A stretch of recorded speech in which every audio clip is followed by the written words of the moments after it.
Good evening. We're going to get started. My name is Tanya Cantlow-Cockfield, and I'm the Assistant Counsel to Brooklyn Borough President Eric L. Adams, and I'd like to welcome you to Borough Hall. To my right, I have Ina Gusenfeld, who's the Land Use Coordinator.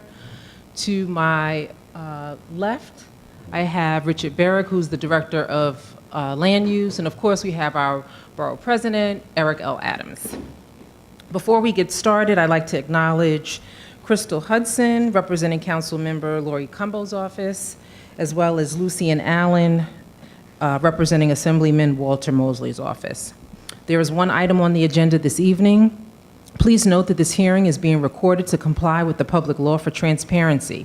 It will be available for viewing on Borough President Adams' website, brooklyn-usa.org, or on the Brooklyn channel on YouTube. Again, web viewers may submit timely comments to Ask Eric at brooklynbp.nyc.gov for Borough President Adams' consideration. Please call the first item and let us begin. Calendar item number 1, 180347 ZMK 180348 ZRK. Applications were submitted by Cornell Realty Management, LLC, pursuant to Sections 197-C-201 of the New York City Charter. There is a request for zoning map amendments that would modify the Franklin Avenue frontage of 3 blocks on the west side of the street between Montgomery Street and the mid-block south of President Street in Brooklyn Community District 9. The requested zoning map amendments would change an existing R6A district with a C1-3 commercial overlay, R6A and R8A districts respectively, to an RXX district and an R8X district with a C-24 commercial overlay. An additional request seeks a zoning text amendment to designate this project area a mandatory inclusionary area. Such actions would facilitate the development of 40 Crown Street and 931 Carroll Street, each built to a zoning floor area ratio of 7.2 inches stories, and 40 Crown Street is being represented to contain approximately 403,000 square feet of residential floor area to provide for approximately 390 dwelling units, of which 105 would be affordable pursuant to MIH Option 1.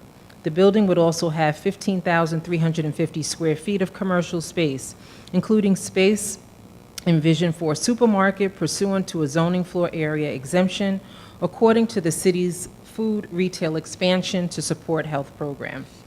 931 Carroll Street is being represented to contain approximately 126,950 square feet of residential floor area to provide for approximately 128 dwelling units, of which 35 would be affordable pursuant to MIH Option 1.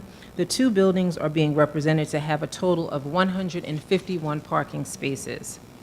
Community Board 9 voted to disapprove this application on June 26, 2018. Would Raymond Levin, the representative for this application, please state your name for the record and present the application?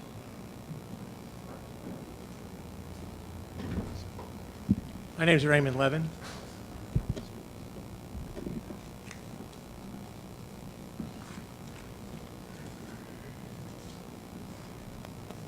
And you've already said everything about the application. Thank you. I'm with the firm of Slater and Beckerman. We are a land use counsel to CP 6 Crown Heights LLP, which is the successor applicant for a zoning map amendment for the area bounded by, as you can see on this map, Montgomery Street, Franklin Avenue, mid-block between Carroll and President, and the Franklin Avenue Shuttle Railroad cut. CP6 owns the vacant property at 46 Crown Street, which is the southern property here, and is the agent for Cornell Realty Management, which owns vacant property at 931 Carroll Street, property up here. Properties are currently zoned R6A, a residential zoning district which allows approximately 280 apartments in buildings up to 70 feet in height. Apartments developed pursuant to the as-of-right R6A regulations would not be subject to any of the inclusionary housing, income, leasing, and rent restrictions. Let me see whether I can work this. Up, down? Right. Right. Okay. Ha! Thank you. The proposed R8A MIH district would increase the permitted number of potential apartments by approximately 240, of which 140 would be income targeted. All the apartments, inclusionary and market rate, would be subject to rent regulations with mandatory lease renewals, rent increases controlled by the Rent Guidelines Board. The proposed buildings. Excuse me for one moment. Hold on. What you were just going over is what was on the form here, because I don't think people were able to read that. So what you were going over was that this information here. Was that? That information was actually what was read at the beginning in terms Okay. All right. Just wanted of to be how sure. the two sites break down in terms of their total floor area, in terms of their number of units, how many would be inclusionary. So I could repeat it, but that's Yeah, that. no, just want you to. Oh, wait, hold on, ma'am, wait a minute. I want to get something real clear before we start on how I do things in here. By law, I don't have to do hearings. I do them because I want people the right to speak.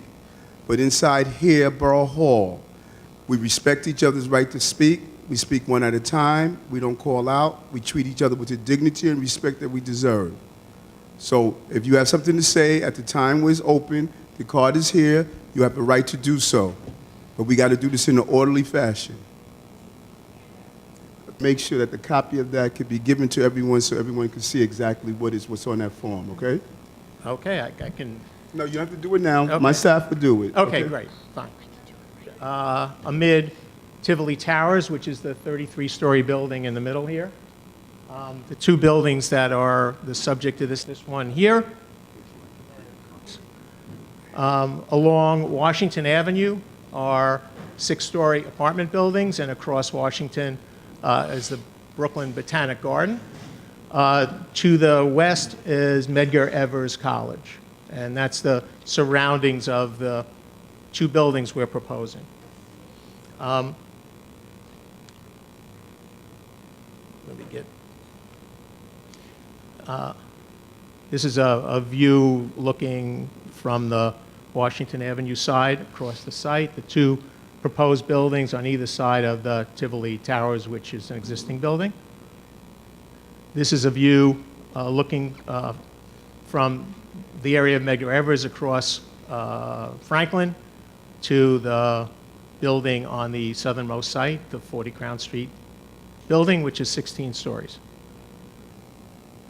The buildings, this is the 40 Crown Street building. It includes parking at a lower level, includes retail fronting on Franklin Avenue, has entrances on Montgomery, and entrance on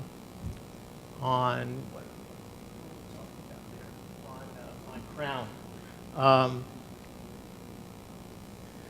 On the deck roof of the parking, there's an open space available to everyone who lives in the building. And as you can see, it's arrayed around this open space in a U shape, fronting on the streets with the railroad cut on my left. The Carroll Street building is fronts on Carroll Street. It's separated from Franklin. There are development on Franklin, so this is from the cut about 130 feet. The site runs on Carroll Street. Parking on the lower level. It is in the middle of the block, so there is no retail component. There is no commercial zoning. And basically, it's a pretty straightforward building. Both buildings have a combination of 1, 2, 3 studios.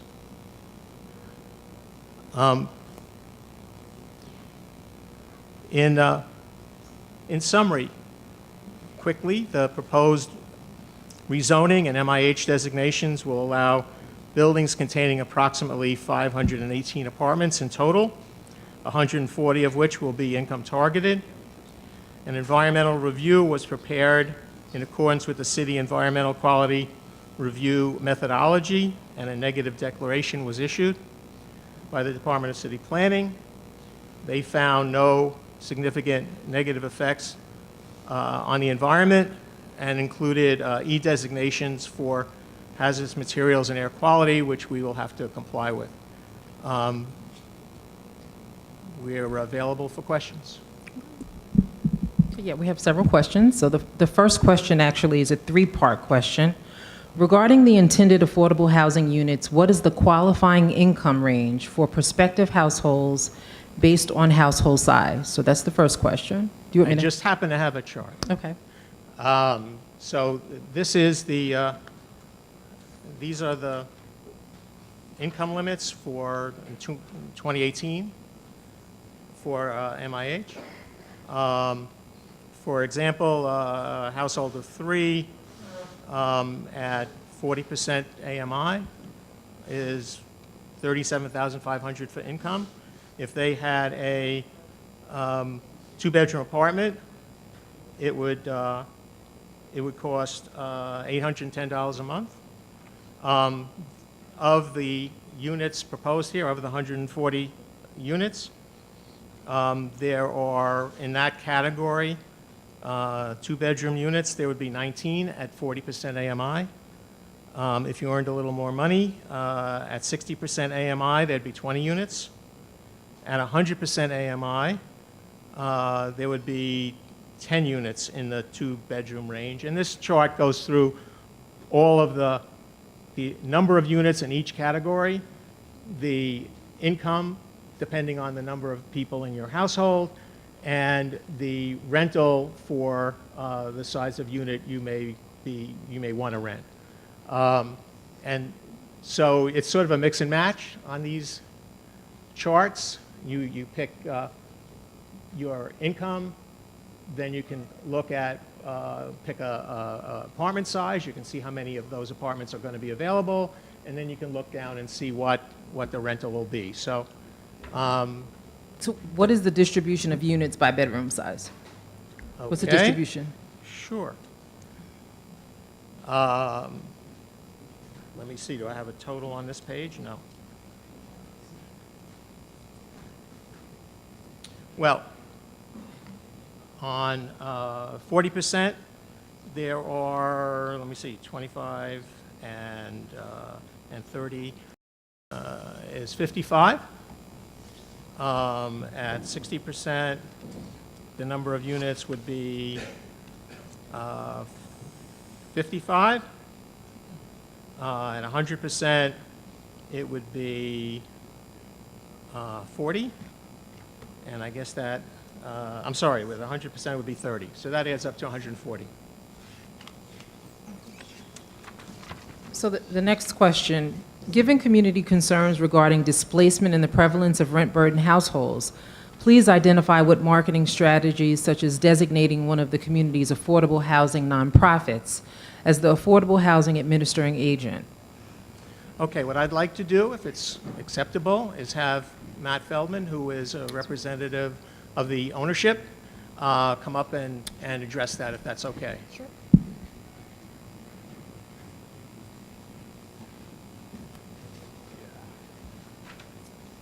Thank you. As Ray said, my name is Matthew Feldman. I'm a representative of CP6 Crown Heights LLC.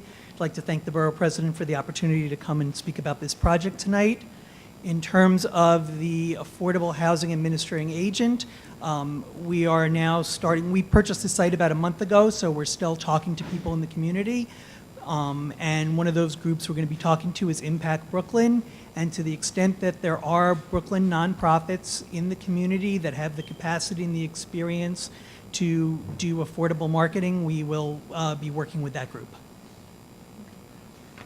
Thank you. It is Borough, I'm not sure if you're going to be Yeah, the person. we'll Okay. switch. Okay. It is Borough President Adams' policy to promote the use of sustainable and renewable energy resources focused on advancing a sustainable future in Brooklyn. It is also Borough President Adams' policy to promote practices to retain stormwater runoff. What consideration has been given, possibly in cooperation with the Department of Environmental Protection, the Mayor's Office of Sustainability, NYSERDA, or NYPA, towards incorporating passive house design, solar panels, wind turbines, blue, green, or white roof covering, permeable pavers in courtyards, and DEP rain gardens as part of the builder's pavement plan? So we agree that sustainable design is both a benefit to the community as well as a benefit to the economics of the project itself. And we're instructing all of our consultants to design those features in the building to the extent that there is a return on the investment so that the project is feasible.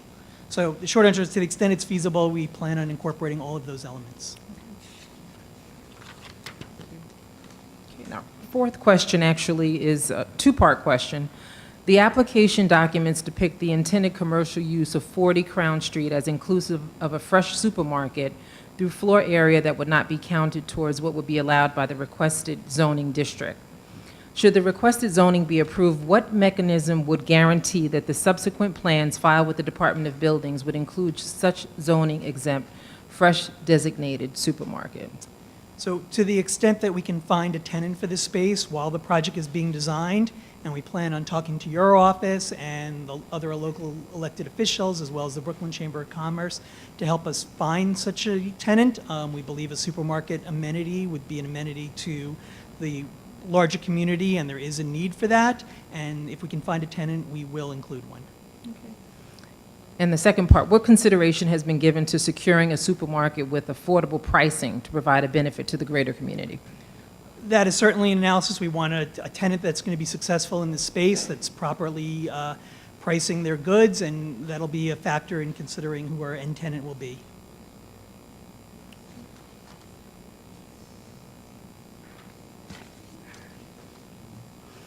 Concerns have been raised that the permitted height of the proposed R8X MIH district would contradict public policy that established the height-limited R8A district on the east side of Washington Avenue, that was implemented with the goal of establishing appropriate height limits adjacent to the Brooklyn Botanic Garden.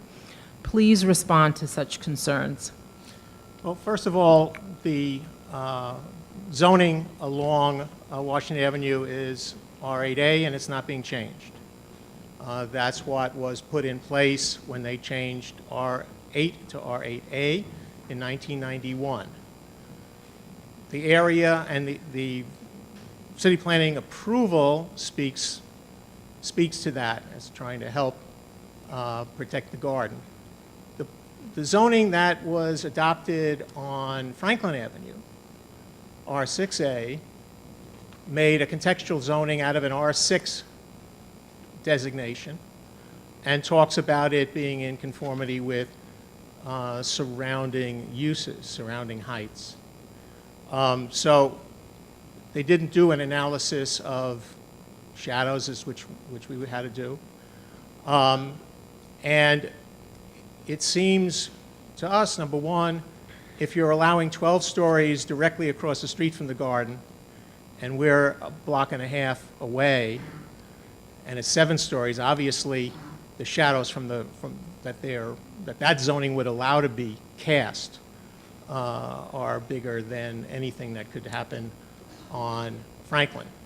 So looking at what could happen with 12-story buildings, and I know that there's one that's permitted on Montgomery between the Cut and Washington, and I believe it's 12 stories, that our buildings, which talk to the MIH, which give affordable housing, which an analysis, extensive analysis has been done of the shadows that these buildings would cast, the shadow from the time it enters the garden till it leaves and it moves across. The longest period that it is anywhere in the garden is 1 hour and 17 minutes. City planning determined that allows sufficient time for the growth of plants in the garden. This is the shadow, the increment that ours adds beyond existing buildings. doesn't take into account proposed buildings. So we think it's appropriate given the city's need for housing, the city's need for housing that are targeted to people of limited economic means. We don't believe that it has an impact on the garden or the environment, and city planning, as being the lead agency in the environmental review, also found that to be the case. Thank you. And our final question. It is Borough President Adams' policy to maximize good quality jobs for Brooklynites. Please outline what steps will be taken to ensure the inclusion and participation of minority women in owned business enterprises and local business enterprises in the process of construction on this site. I will kick it back to Matt.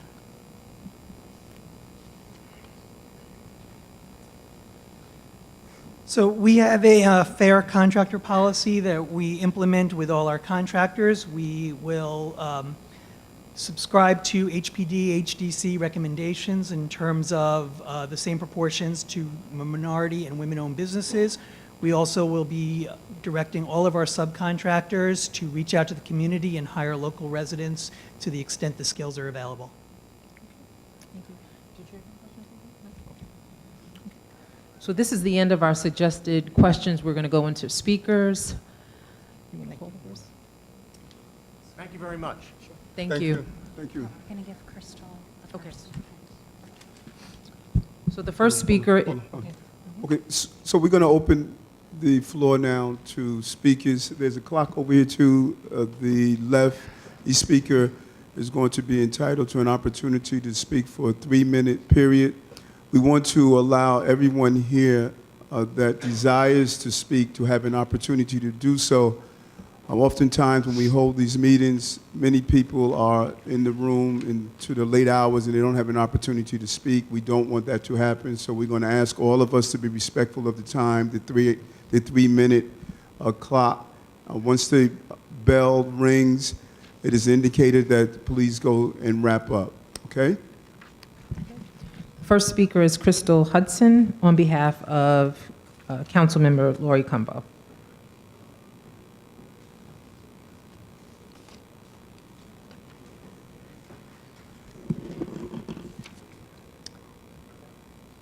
On behalf of Council Majority Leader Lori Cumbo, I'll read the following statement.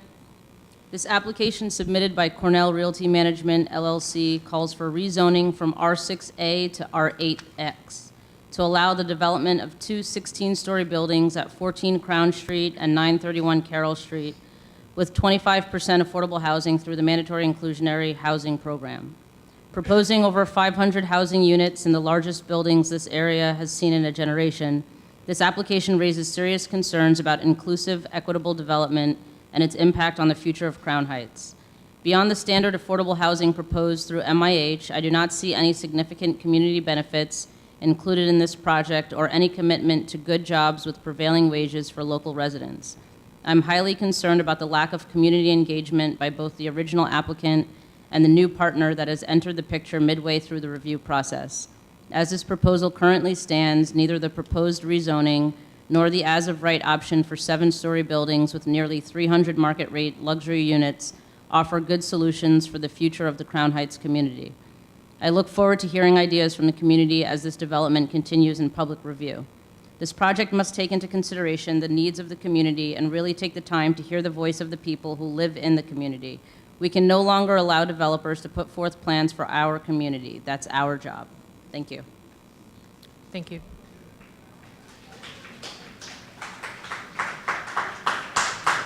The next speaker is Samuel Pierre, Executive Director of the Haitian American Caucus.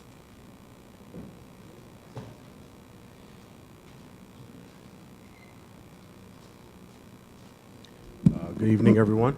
Once again, my name is Sam Pierre. I'm the Executive Director of the Haitian American Caucus. We represent over 2,000 Haitian Americans in Brooklyn, Queens, and other areas in New York City.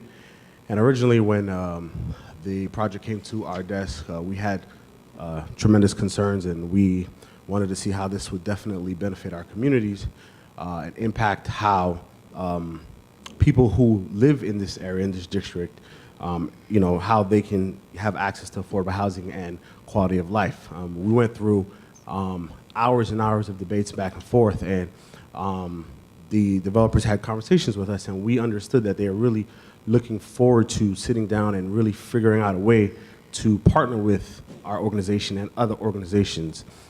Because at the end of the day, yes, we do need access to affordable housing, and we should be a part of that conversation.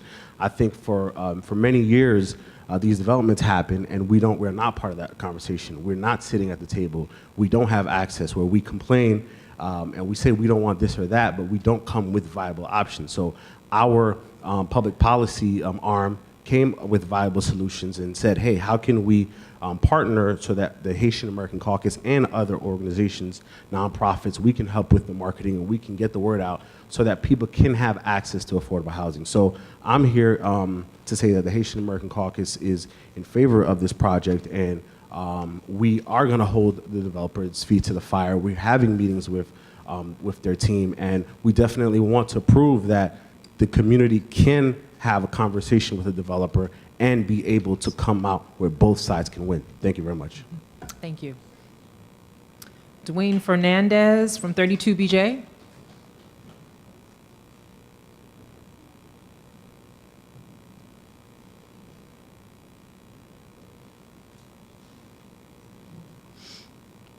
How's everybody doing?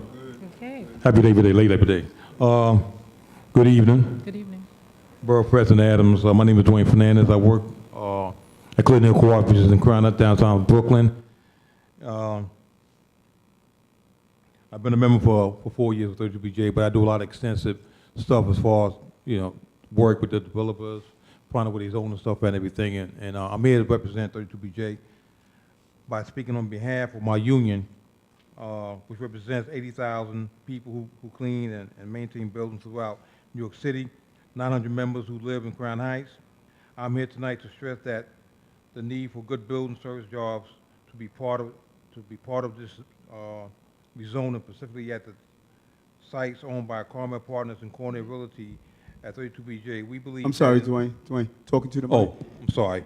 I am here tonight to stress the need for good building service jobs to be part of this rezoning, specifically at the sites owned by Carmel Partners and Cornell Realty at 32BJ. We believe that in order to be responsible for new development must come with commitments to strong labor standards and should not undermine the gains that workers have fought for.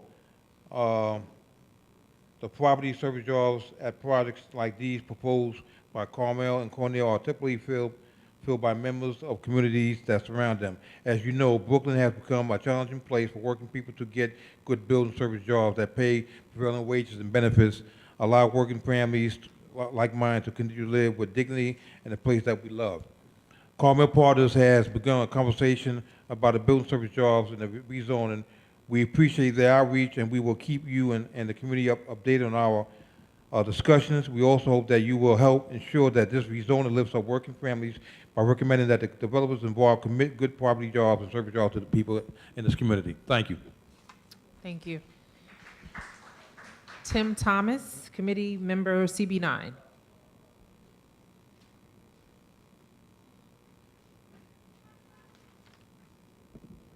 Hey, everybody. Borough President, Richard. I just wanted to take a different look at this project, perhaps, than some of the things that we might hear tonight. When I came to New York in 1988, I fell in love with the garden. And I've actually been a member since 1992, even before I could really afford it. And I want to talk about affordability for a second. I know that an awful lot of people on my block on Clarkson Avenue could not afford any of these apartments. But many of them could. And many of those people are being displaced as we speak. At 60 Clarkson, at 80, at 85, I'm the president of my block association, and I know a lot of people need to find housing. Is it right? No. None of this is right. Nothing about the price of housing right now is right. But I will tell you one thing. I really hope that we remember what it was like when we were searching for affordable places. And remember that people are searching right now. And even at 626, Borough President, you know that I was very against 626 Flatbush. Two separate people that were very much against that project are now living in rent-stabilized, affordable housing in that building. And their tune has changed because they were one of the lucky ones who got it. Now, I'm not saying that this particular project is exactly right. I would like to see bigger apartments. I think that that helps bring families to the neighborhood, and I believe that families are the cornerstone of any great neighborhood. I would also like to say that I think it's too tall. However, I didn't come up with MIH. I realize that the developer is using every available option they have in order to make as much affordable housing as the city has sought fit to make a law. I don't want to miss this opportunity to build some housing for people who really can't afford anything else. Now, I know we need to build more public housing, and we need to do that on public land, but this is private land. They are going to build market rate apartments with no affordable units if we don't give them up to 17 stories. But I just want us to remember that if we stick, we'll actually need to live somewhere in the city. This right here, not a 40-story building. Thank you. Thank you.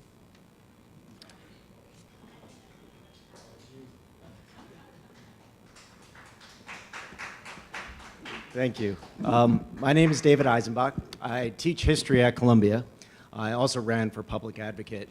And now I am associated with MTOP, the Movement for the People, and the movement to save the garden.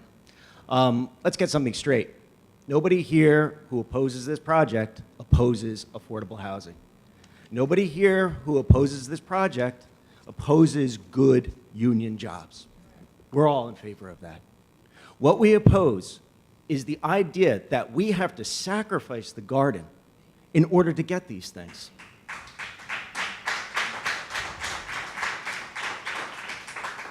It's a false choice, and I know you understand this, Borough President. Now, why we oppose this is because what we're seeing here, that is not reality. Maybe it's reality for at 12 noon, but is it reality in the morning when the sun rises and it comes across the east and it casts a shadow directly into the botanical garden? My 4-year-old nephew is very upset about this because he knows that flowers need sunlight in order to grow, and they need morning sunlight, which these towers will deny. Now, 100 years ago, when this garden was built, it was part of what was called the City Beautiful movement. And the idea was to create a public trust where New Yorkers could recreate, where they could escape the city, a place where they would not see buildings all around them, when there would be plenty of sunlight and beauty. And it was given as a trust to politicians, the politicians that are serving us today. And so I call upon you, Borough President, do not violate that sacred trust that those New Yorkers from 100 years ago gave to all of us. Because that, my friend, would be a terrible violation of all we agree on. Thank you very much. Michael Johnson, President of Brothers in Growth.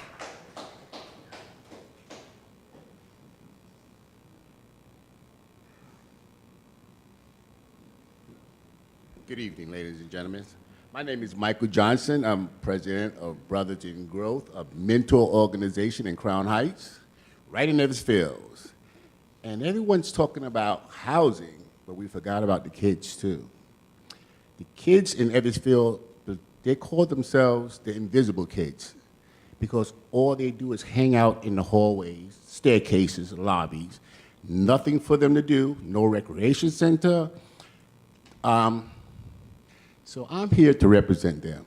Just so happened, the last 2 years, Cornell Housing, or Cornell Development, came to our meeting, and they gave us some funding, T-shirts for the kids to play basketball in. They gave us a few dollars to buy hamburgers, but we are looking for a place. maybe a community center so they can go to after school.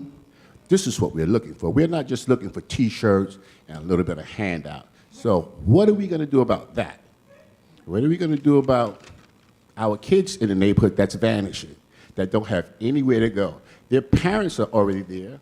They don't have nowhere to go. So this is what I'm here for. I would like to know what Cornell has for them besides T-shirts.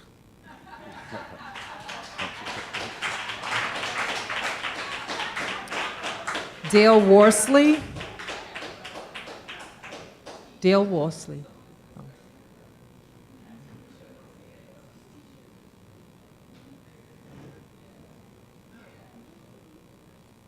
Thank you, Borough President Adams, for allowing us to speak at this hearing. I live down the street from the Brooklyn Botanic Garden. I'm over there very frequently. I was over there on Sunday. I saw 15 species of birds.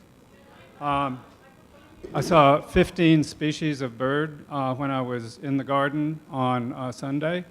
I just want to remind you that the garden is more than about the shadows. It's about and how nature affects health. You'll understand that the garden, tampering with that health, then you start to lose the consistency of a community. For the kids, the garden is a beautiful place to play. It's the healthy, and you fill up the sky with these crowded treasure that you cannot replace once you put that building into place. It's a treasure not only just aesthetically, but economically. Who's going to, be wanting to celebrate a ruined treasure like the Brooklyn Botanic Garden once you get these buildings crowding it out, all right?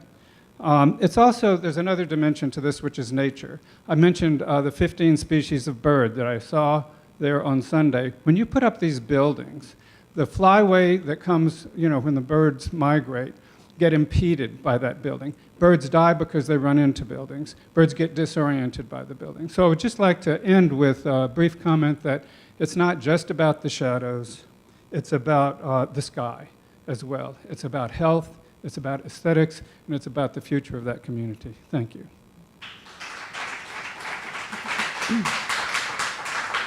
Zakia Syed. Zakia?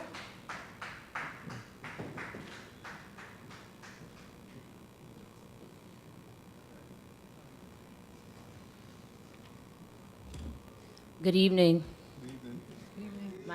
My name is Zakia Syed. I am born and raised in Bedford-Stuyvesant, and I'm actually trained as a sustainability engineer. So, excuse me. I'm not sure when they say, that extensive studies being done on the shadowing of the gardens. I don't know how many studies have been done, but it's clear that there will be shadowing that will overshadow the gardens. So we don't benefit from that, and we also just don't benefit from this so-called affordable housing. There is no benefit to the community for this project whatsoever. And in New York City, we have to really work hard to protect our green spaces. Sorry, I'm just really moved by this because Brooklyn people are fighting. New York people are fighting for a place to live. We're fighting for a place to live and fighting for a place to stay. And we're entrusting people like you to protect Brooklyn and to protect our city. And the character of New York City is changing so drastically. They're putting up these huge, ugly buildings, and in 5 or 10 years, the character of the city would just be decimated. And then people like me and my kids are left with the burden of what? Because who benefits? The people who are getting rich off of this.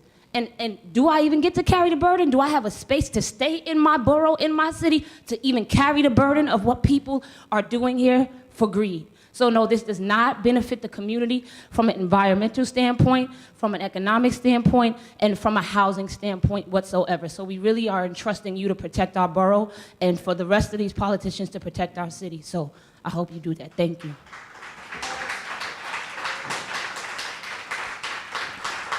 Eli, I can't make out the last name. Eli, first name Eli.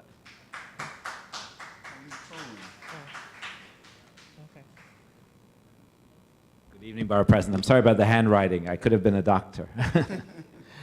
But I'm here in my own capacity as someone who lives a couple of blocks away from the proposed sites on Carroll Street. And also, I'm the executive director of the Crown Heights Jewish Community Council. And as in the work that we do in the council, we see people coming in on a daily basis. The number one question that people are asking for is a place to live. And the idea that there's going to be 40 or 50 or 60 affordable units, I'm not counting the 100% AMI, because I don't know people who are looking for affordable units who can afford 100% AMI units, but the 40% and the 60%, I know from experience that we've helped people with applications from all over the spectrum, all over the and we've had a few community members who are facing running out of the community, believing completely. So it's a tough choice. On the other thing that I do want to mention is that often I walk down Ocean Avenue from the corner of Flatbush Avenue going down past the side. So Prospect Park is on my right, and I look on my left, and I was trying to figure out where's that 626 Flatbush Avenue, but everyone was going crazy about this terrible shadow and such a tall building, and it's going to destroy the aesthetics of the park. I almost don't see it. I had to look for it so much. It's probably set back about as much from Prospect Park as it's about as set back as far from Prospect Park as these buildings are from the Botanical Gardens. And you don't notice it. You really don't see it. So it's a price to pay for the opportunity to find... Hold on, Ellie. Hold on. The highest level of respect we show is allow people at the mic to speak. Other folks came here that you agree with. We did not interrupt them. If you disagree with someone, sign this form and come up here and speak. You will not disrespect this hearing, period. If there's something you want to say that's in contrast to what he's saying or anyone else at this microphone, fill out the form, come here, and you have an opportunity to speak. You will not disrespect this hearing. I'm sorry. Well, thank you. So I just conclude and say that, yes, there is a price to pay, but I think the price is worthwhile in terms of the availability of units that are way below what people are facing in terms of the housing that's available today. Thank you. LaShawn Ellis. LaShawn Ellis.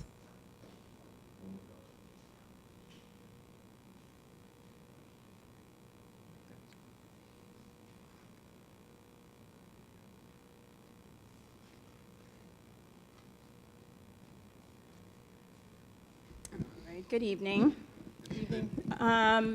Sorry, I don't remember the gentleman's name who just spoke. I apologize, but you either were standing too close or you didn't have your glasses on, that you couldn't see that building. I want to start by commenting on what Ray said earlier about I believe you were mentioning Tivoli Towers and that's there and that's casting a shadow, so why don't we just add one more, two more, maybe three more?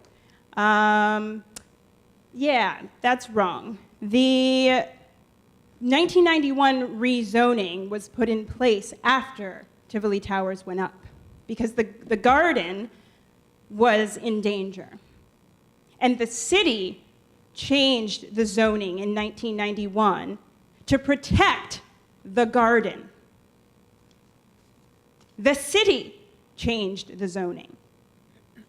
It has nothing to do with Washington Avenue. Yes, Washington Avenue is 8. Franklin Avenue was rezoned to be 6 to 7 stories to protect the garden. So please, get it right. You should know this because we've told you many times.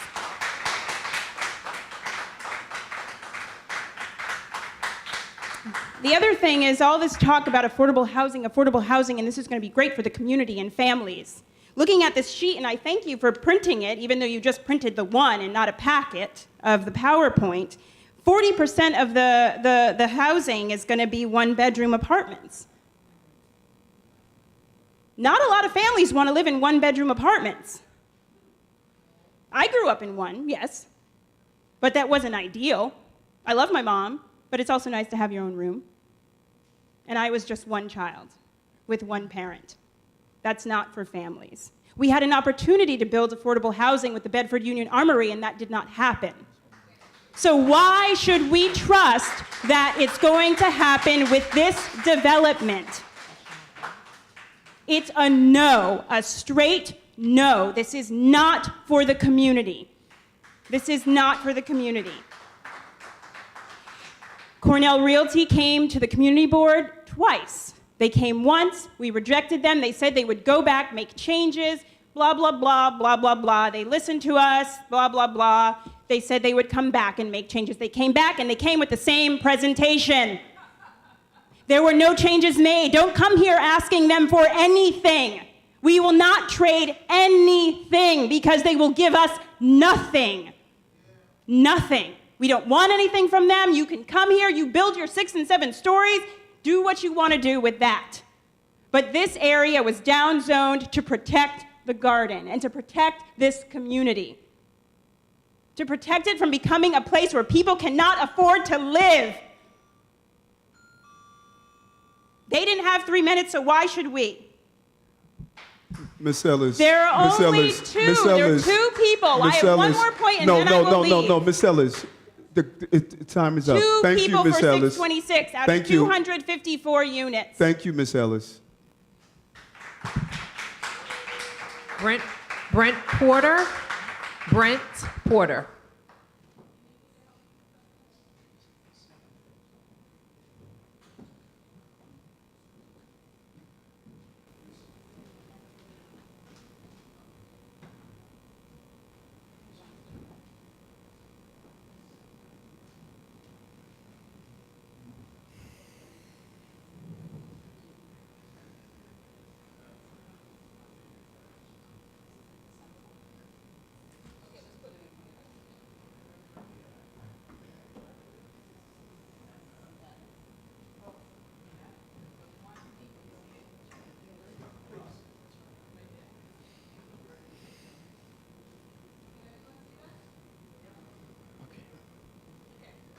Okay, Brent Porter, architect, longtime resident of Clinton Hill, professor, School of Architecture. This is about the 15th shadowing study we've done, and we've tried to be neutral about this, even on this project. We've tried to be neutral in that the Christina Porter Memorial Lighting Lab, named after my late daughter, has won a number of cases, most recently in Crown Heights, where we helped to show that a huge brownstone, or a huge high-rise would have tremendous impact on the neighborhood. But on this case, a board you see right here, I'm concerned not just about the zoning and the bulk of the current building, but it's what it will lead to the south. I have to point this out. You can take the mic with you. You can take the mic with you. This whole zoning envelope, you see right here what my students and I projected as the building that was going to be built, plus other parts that their zoning envelope.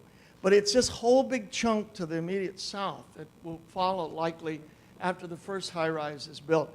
And we had no idea, this is the first time we've seen this, the actual bulk that we projected here will be much higher.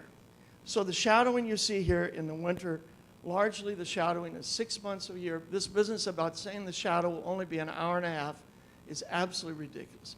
Pratt has the very latest computerized programs of not only taking into the contours, but every single building in the neighborhood and its own shadowing. So then the other thing, among the boards that I have for the board president.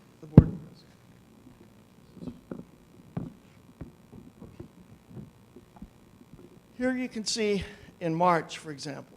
So basically, the late fall, the winter, and the early spring are going to have tremendous impacts. Even if you forget about this proposed zoning bulk that we think is going to happen, all of this is shadowing the Japanese garden, the greenhouses, the children's garden where my daughter spent her early childhood.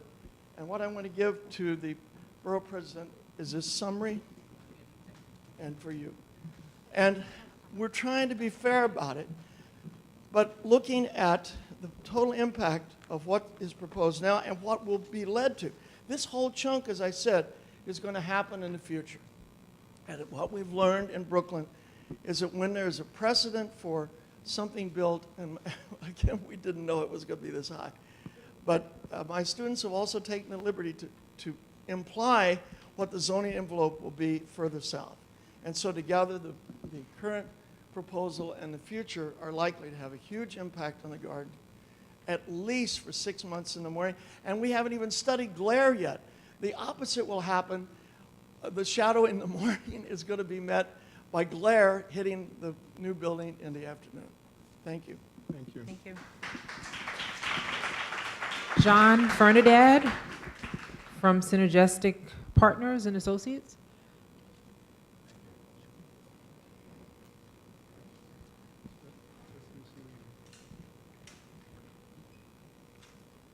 Good evening, ladies and gentlemen. President Borough, excuse me, I'm a little nervous. I haven't done public speaking for a very long time. I've been trying to retire since November, and Pierre brought me back into this. Okay, so I am touched. I had a State your name, please, again. Duane Fernandez. I'm touched because I literally came here with a different thought pattern until I heard a few people speak. And please hear me out on this. I was raised on Crown Street, Troy and Schenectady, for 45 years of my life. And in fact, my father still resides there, and my brother has taken over his property. In the interim of that, I realized that housing is not a luxury, it is a necessity. Now, what is important about this is how can we benefit from it, all of us, those who oppose and those who do not oppose. If there's not a meeting ground of this, then it's one-sided. We refuse to do that. I'm the senior advisor for Haitian American Caucus, and we've sat down with the developers, and we told them we want not only a certain amount of housing that is affordable, but we want a center that people, and this is what we're lacking in this union of our United States, that can identify of who they are, why they're there. It's not only for Haitians, because I'm representing Haitian American Caucus, because I'm American born, but I'm representing my culture. Not just for residents, not just for, I'm not sure if there's going to be a mall, a strip in that particular establishment, but those who live in the community to benefit. So, in conclusion, I'm doing good timing. In conclusion, let me just say this. We're not at the end of a road where we should be able to make a decision right here and now. One thing as a businessman and owning a business, everything is negotiable. And I know the sister that came up that said, no, we refuse because they came and then they did not come with what we expect. Well, I'm gonna tell you, I don't know your name.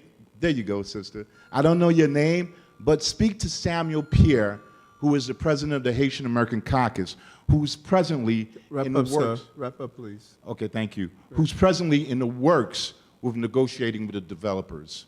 Thank you. Thank you. Thank you. Susan Thank you. Metz.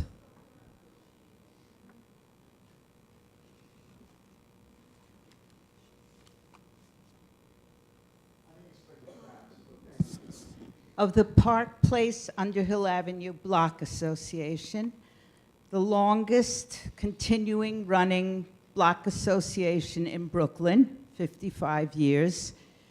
We consider that the garden is sacred space. We consider the park is sacred space. We consider our library, our museum, our sacred space.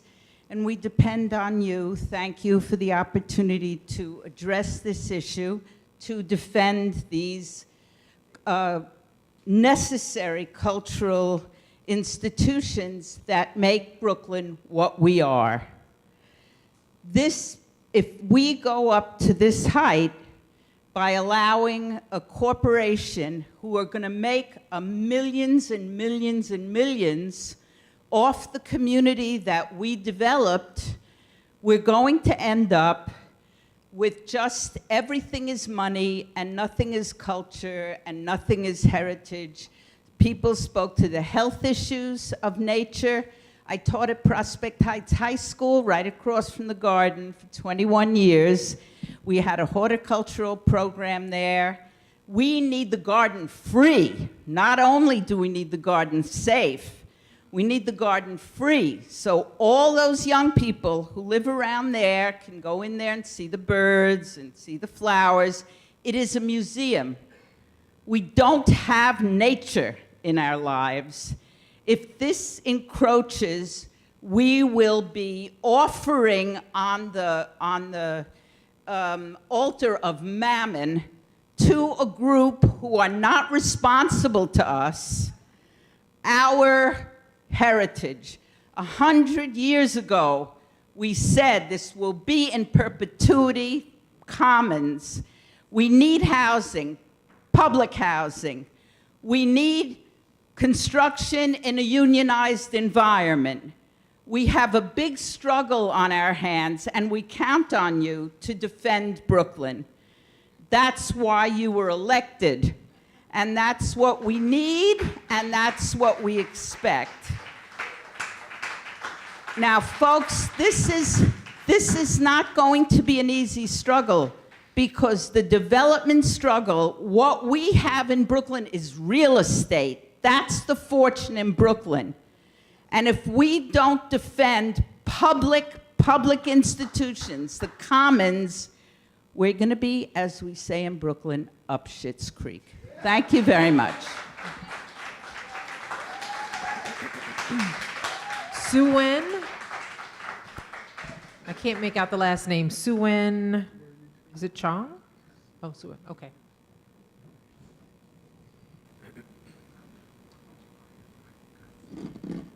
So about 2014, a 23-story tower went up right next to a row of 3-story brownstones in my neighborhood, Prospect Lefferts Gardens, which is part of this community district.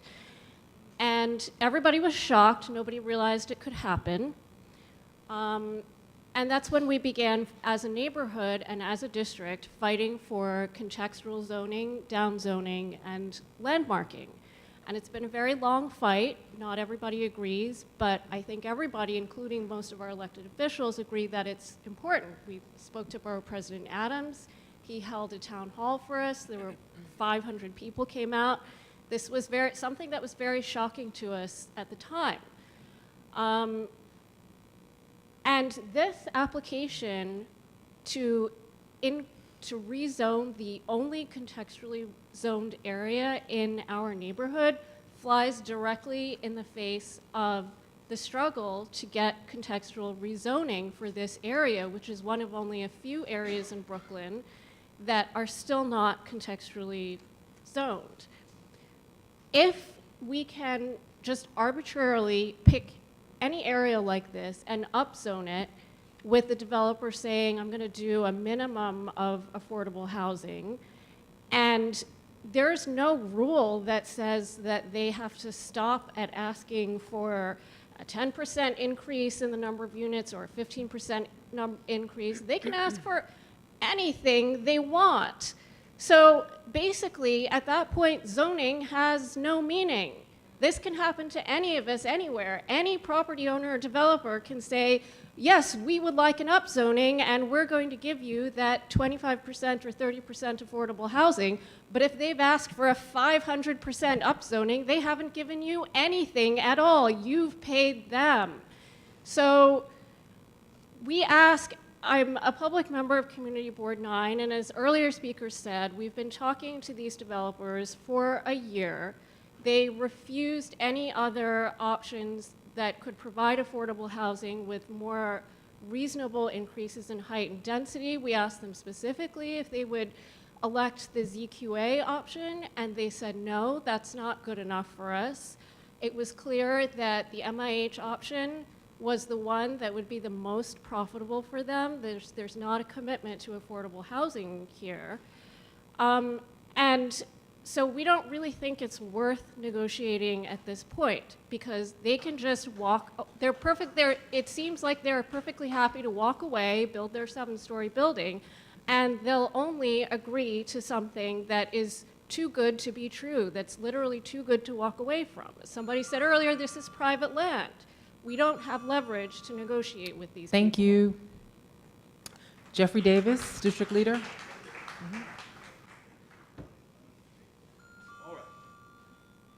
Good evening, VP. Good evening. How are you? And my thoughts and prayers. All right, some 30 years ago, we started, numerous organizations came about. District Leader talking to the mic. Some 30 years ago, numerous organizations came about. Crown Heights Jewish Community Council, the Committee to Honor Black Heroes, 100 Blacks in Law Enforcement, the Love Yourself, Stop the Violence movement, to address the negative things that was going on in our community. And we did a wonderful job. We cleaned things up in our community. We addressed the violence from the crack era all the way up till today. Now there's anti-violence initiatives that were very successful in addressing the violence around Juve. These are the same organizations that's getting involved in addressing the violence to save a community, to help a community move forward. So naturally, the community is going to become worthy. It's going to have some value because there were people on the front line working hard for the value to come about. Now, in the interim, we came across a housing crisis. In that interim, while we was addressing crack, violence, still addressing violence, we came across a housing crisis where people are on the street homeless. Working families live in shelters. People get up every morning and live in a shelter. They can't afford to live in a decent apartment. So we need to address this. We need to come to the table with developers, with whoever's investing in the community that we cleaned up.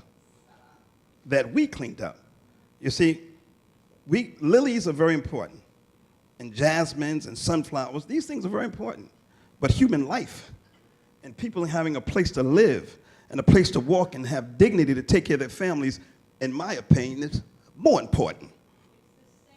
In my opinion, is more important. So, I got it. Hold on, I'm sorry, Mr. Davis. Stop the clock. Officer, I'm giving people one warning. You will not disrupt the speakers. You will not harangue the speakers. If you can't have that discipline, I'm going to have the officer remove you. Thank you. Thank you. So all of these aspects, yes, the garden, I have an interest in the garden. Inside the garden is the James E. Davis Scarlet Oak Tree of Peace. I visit there regularly. We do poetry around it. We have an interest. Of course it helps our health, as well as the culture of Juve. Of course that helps. All the arts, all the nature, every aspect, but we've got to be at the table as a community and be respectful while we're moving forward. If we are disrespectful, especially those who just got here, a hot 10 years, 5 years, hot on the front line. They're just getting warmth. They're just feeling out what the front line is. But some of us bled for this community. You find some of us gave our lives for this community. Personally, my family, my brother, gave his life for this community. And now my mother, who is a senior citizen, living in a house, so our housing advocates, I'm just looking to see how many people checked on her, our housing advocates, after her son lost his life. So I have a perspective about how this thing goes. So that's a message for our housing advocates. After her son gave his life, how many housing advocates checked on his mama to see how he's holding up, how she's holding up, and see if she has a roof over her head. But thank God we do have a roof over our head. There is a God. We have to come to the table because this is our community. We worked hard. We gave our lives. We built it. Thank you. God bless. Thank you. Thank you. Sarah Lazar, Crown Heights Tenants Union.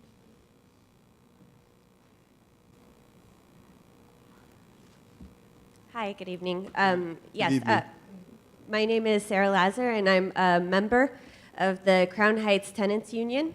And I just wanted to make a few comments about this project. Now, when I looked at the piece of paper, and actually the other document that showed how much of what type of affordability was going into this project, the way I looked at it, I was thinking, okay, I know that the average median income for Crown Heights is about $35,000 per household.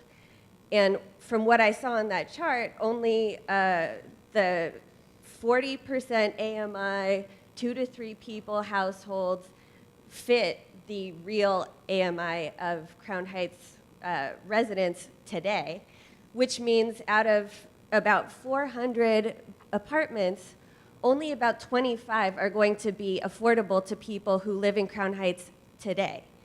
And that means that the rest of these apartments are going to be for people who don't live in Crown Heights right now. And it's going to be people who make more money. And that means, you know, there's nothing wrong with people having more money, or there's nothing wrong with bringing new people into the neighborhood. But we do have to ask ourselves, is this project going to be worth it if only 25 apartments out of that entire project are going to be anything that's affordable for people who currently live in Crown Heights? I could be the face of gentrification. I teach French at Barnard College. I have a union job, you know, and I make enough to fit into some of the affordable housing, but not all of it. And that affordable housing is really only going to be a very, very small part of what this project is.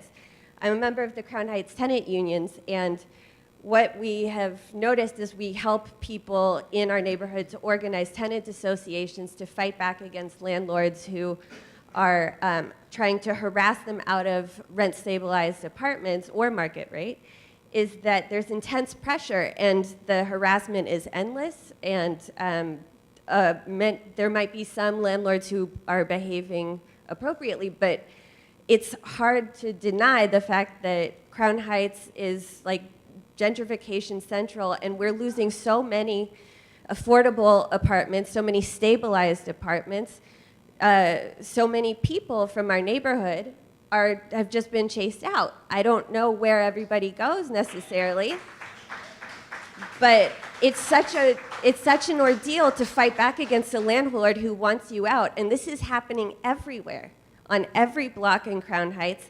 And it's not just a question of these 3 blocks that they want to rezone. This pressure is pushing against all. Thank you. Thank you. This pressure is being felt Thank by you. tenants Thank everywhere you. in Crown Heights. Thank you. Alicia Boyd.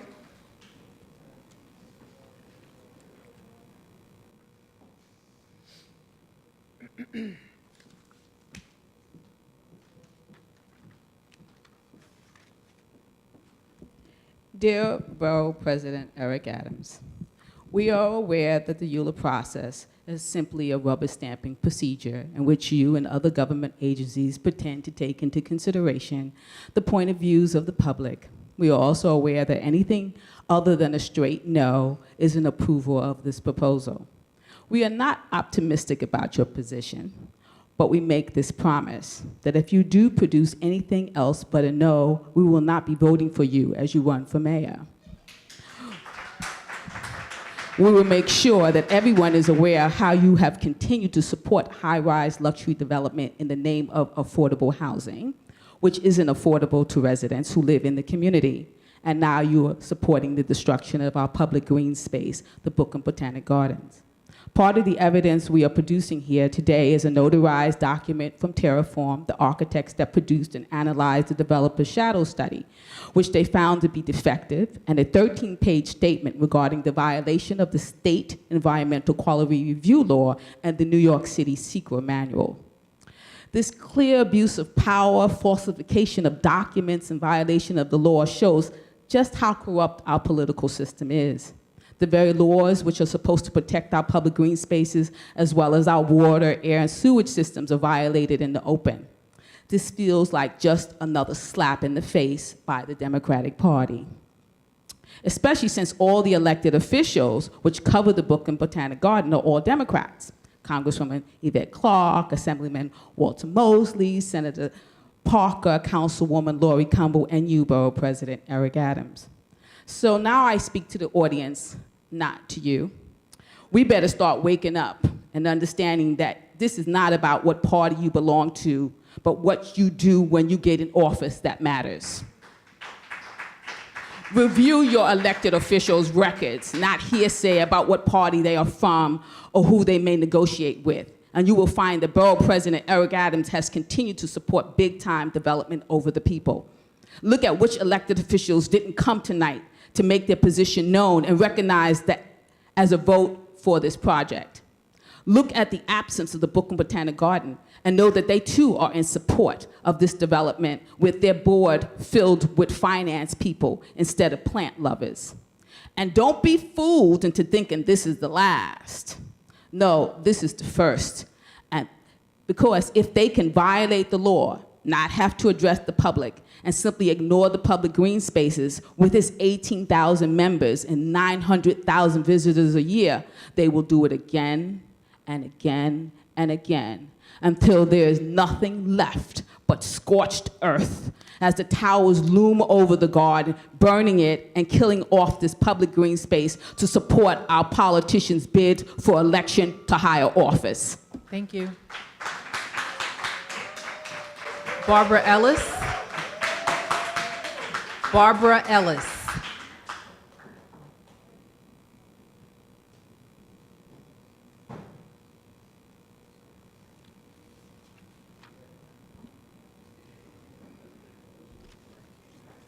Good evening, everyone. Good evening. I'm a resident of Crown Heights. I bought a house in Crown Heights because of the Botanic Garden, Prospect Park, and the museum to give my daughter some culture. Now, if they take the Botanical Garden away, what else will they take away? Brooklyn, I have lived in Brooklyn from I came to this country at 11 years old. I've never wanted to live anywhere else because there's culture, nature, and everything else in this borough. Now, developer, they have millions of dollars. I don't. They're saying affordable apartment. If $37,000 is the income for an affordable apartment, what happened to the people on welfare? What happened to people with Section 8? What happened to all these people that's on the street in Times Square, Union Square, Grand Central Station, waiting for somewhere to live? What happened to them? I like Brooklyn the way it is. Borough President, try to keep it that way, please. Good night. Nick Smith.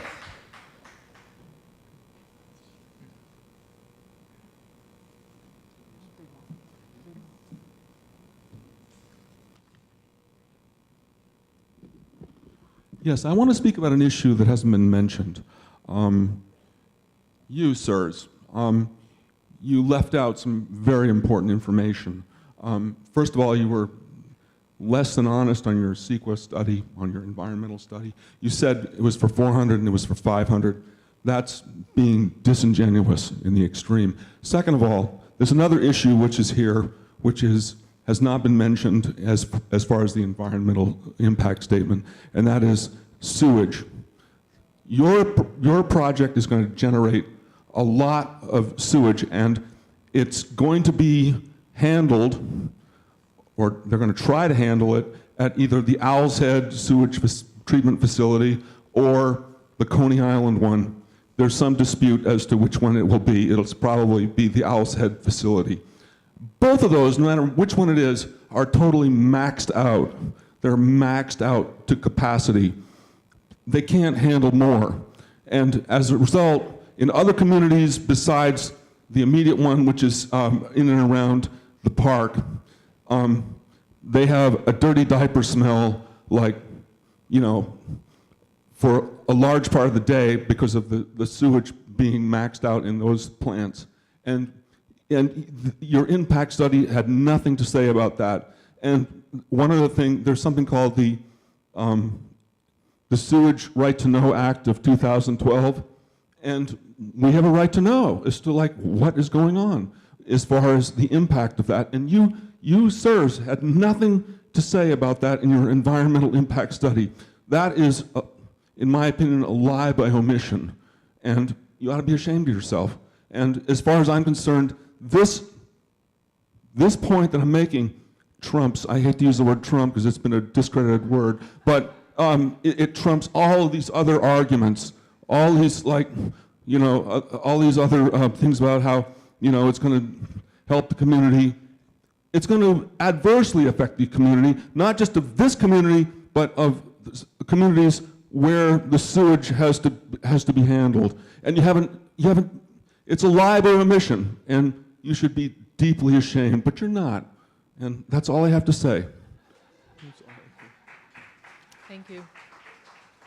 Julio Salido.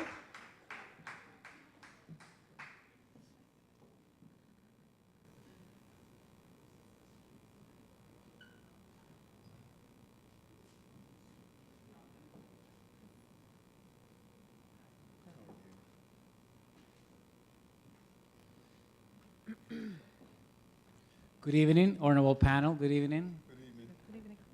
I am here because our firm and Terraform, a non-for-profit, were hired by Movement for the People to analyze the environmental impact in terms of shadows of the proposed development. We're distributing a handout of our study, which very much mirrors, closely resembles that that was previously produced by the panel by Pratt University. We are concerned that the environmental impact hasn't been studied thoroughly. We are concerned that what is being voted on here is a change of zoning. Zoning is a very imprecise tool. Zoning is a tool that was developed around the time of the skyscrapers in Wall Street, were crowding all the environment. So what is being voted on here is to change the zoning. Once the zoning is changed, there's really no limitation to what the environmental impact of development is. So I would encourage the panel to understand that you are voting on a zoning change which would have far further repercussions because you're not able to control the project once it goes to the Department of Buildings. So there's a process which is a zoning process, and there's another process which is the Department of Building process.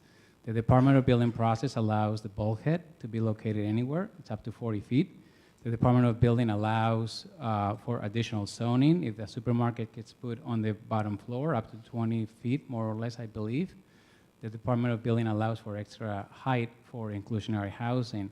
All of those considerations no matter to you right now because you're only approving zoning. So I would really, really like to see this thing shift to a point where you're really approving the project brick by brick and not the zoning. You would have an equally arduous task in front of you when the next development down the street comes up for a ULURP. I'm very troubled by the fact that we're only looking at one or two buildings and we're not looking at the neighborhood.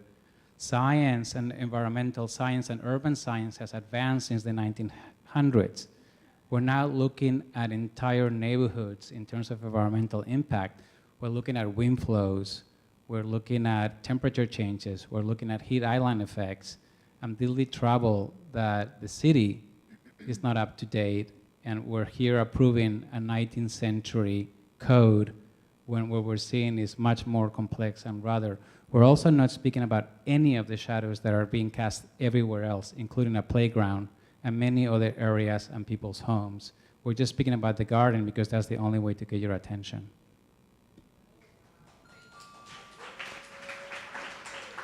Thank you. Ross O'Meal Morgan.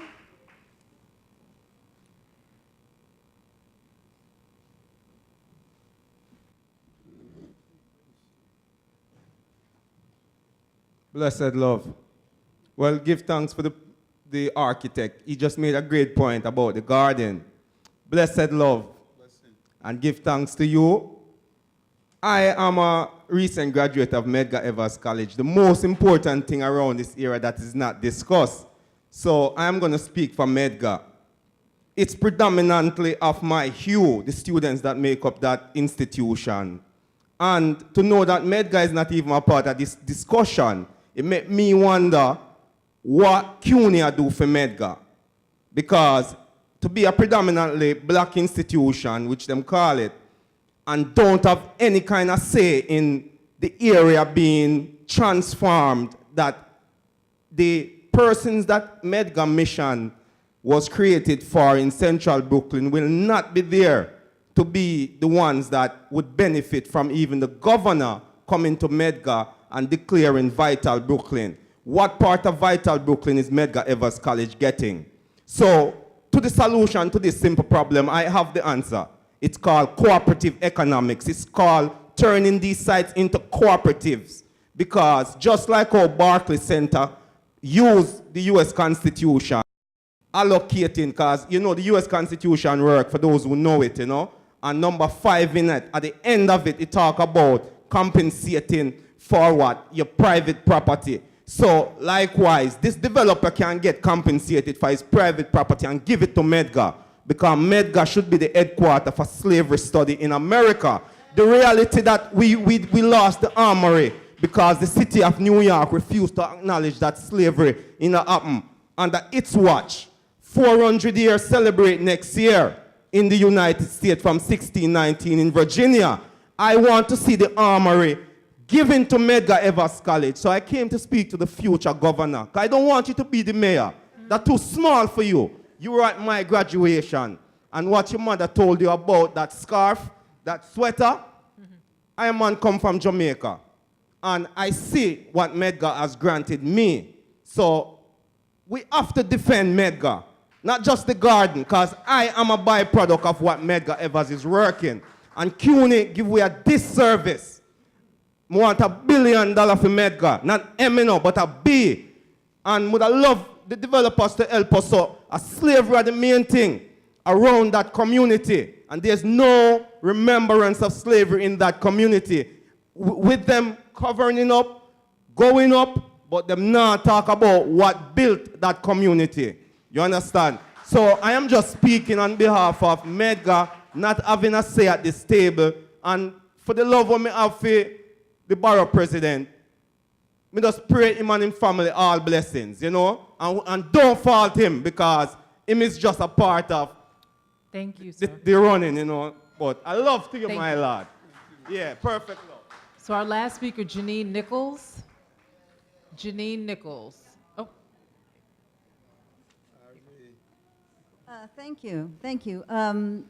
I had a statement. Many people have covered aspects of my statement, so I'm just going to say a few things. One is that it is obvious that Crown Heights is in the crosshairs of the real estate developers, which is the same rapacious cabal that has given us Donald Trump and that tore down Pennsylvania Station and was hours away from tearing down, from wrecking Radio City Music Hall. They don't care what they destroy. They only care what they build and how they line their pockets. So I want to push back against this idea that Tivoli Towers and Ebbets Field somehow creates a context that supports the idea that this whole area was made to support high-rise structures. Ebbets Field was created after the destruction of the real Ebbets Field, and it caused, and the people who were housed in Ebbets Field, what happened after they moved there? White flight. That's what happened, right? This neighborhood became an almost entirely black neighborhood. This Tivoli Towers, when it was put up, it led to the rezoning that we asked for in that was achieved in 1991, because it was such an appalling intrusion on the garden. Even now, you walk through that garden, especially in the wintertime, and you can't believe that this hideosity is staring back at you. This is cheap construction. What we're seeing in New York today is lousy construction. Up the street from me on Sullivan Place, we have an as-of-right condo, the sides of which are painted purple and pink. Why is that? Once we allow this, if we allow these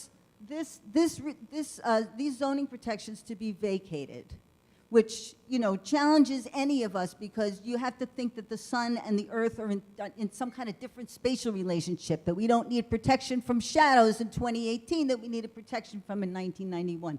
It doesn't make any sense. But once we allow it, we're going to see a lineup shoulder to shoulder, a little kind of Miami Beach along the side of the Botanic Garden that's going to be a visual intrusion forever. Forever. These buildings will never come down. There will just be more of them, and there is nothing controlling what they look like, whether they're glass or whether they're painted pink and purple. Thank you. Thank you to all of our speakers. This hearing on this item is now closed. Thank you for participating in this public hearing. Borough President Adams will review the applications we heard today and will soon submit his recommendations to the City Planning Commission. Borough President Adams would like to take this opportunity to remind you that the City Planning Commission will hold a public hearing on this item. The hearing is now adjourned.